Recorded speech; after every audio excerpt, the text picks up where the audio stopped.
I came out of the doctors, and there was a representative of Purdue. She said, we have a drug called OxyContin. We pick up all the costs. Just take as much as you need. I said, sounds like a deal. Within the last 20 years, more than 500,000 Americans have been killed by overdoses. Controlled-release OxyContin would be the drug that triggered the opioid crisis. But what if we discovered that the crisis started with a crime? When we talk about drugs like oxycodone, you're talking about drugs that are essentially heroin pills. Opioid makers started to promote their opioids for common chronic pain conditions.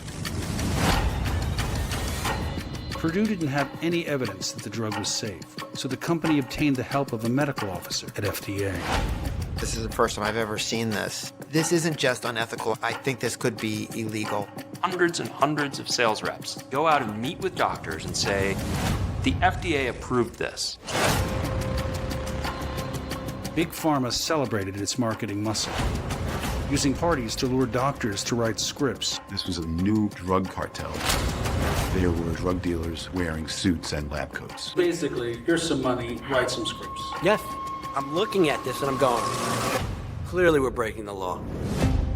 Purdue ends up getting pursued by the authorities. The company lied under oath. Ethics did not play a role. The companies took out their checkbooks and paid to keep the evidence hidden. You are basically telling pharmaceutical companies you have a green light to do this.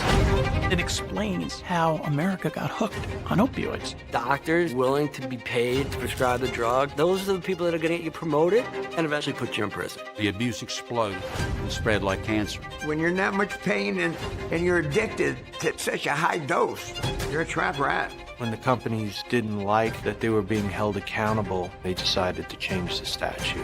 They should be changing their behaviors, not the rules.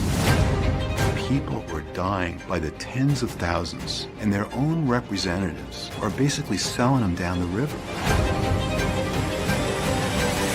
If you talk to people whose lives have been touched, what does matter to a lot of these people is truth.